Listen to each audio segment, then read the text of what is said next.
Brains, brains, breakfast, breakfast, breakfast, and brains, brains, brains, breakfast. This morning we're going to be starting off with a very delicious breakfast food, blueberry coffee cake. The wonderful chef that will be cooking it and teaching it today is the one and only Christy Vaughn. Good morning, everyone. Today I'm going to be cooking blueberry coffee cake.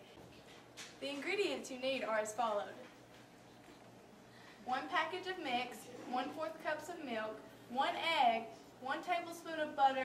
So Christy, what's the first step to making this wonderful coffee cake?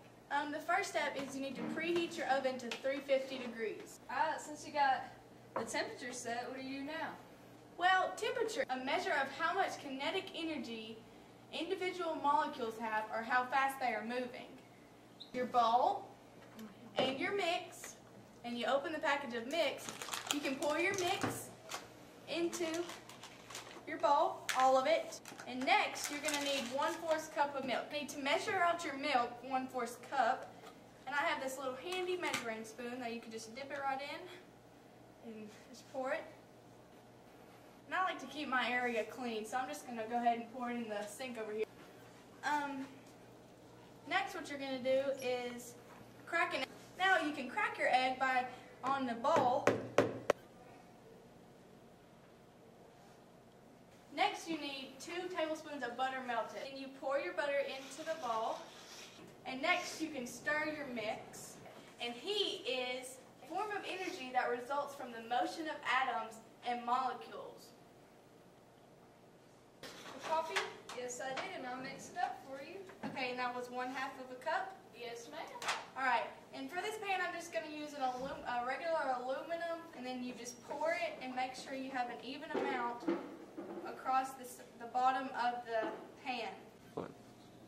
And remember your last step before you place the muffin mix into the pan should be to pour the already brewed coffee into it, and you need 1/2 of a cup. And 1/2 of a cup or any other measurement is a quantitative observation. And a quantitative observation is an observation of features that involve the use of measurements. Now the next thing we'll do, if you want to lick the spoon you can. Alright, now I'm going to put the pan into the oven, and you need to set your oven for 20 minutes.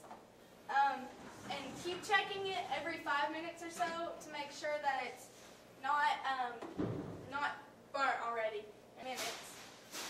And was create conduction. And conduction is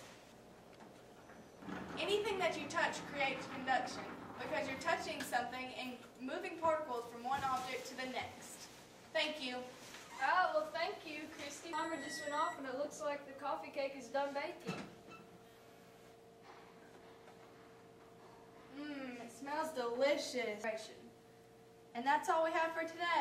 Okay, guys, the next chef we're going to be joining on this show today is Evan Johnson. He's going to be cooking an egg using the sun. So, Evan, show us how you're going to do this today. Alright, well, I'm going to cook this egg using radiation, which is the transfer of heat energy by emission of electromagnetic radiation in all directions. The thermal conductivity of the tinfoil will magnify the heat, which will cook the egg, and it'll be ready to eat. Hey Megan, egg's cooked. Oh, finally. Yeah. Whoa, look at that. The radiation from the sun actually cooked an egg. Woo. Hey guys, we're here with Rosa now, and she's going to show us how to make hot tea. So what's the first step to making hot tea? You gotta fill up this pot with water.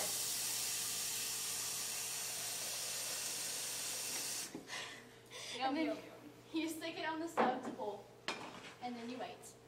The water is heated up through convection. Convection is the transfer of heat through the movement of air or liquids.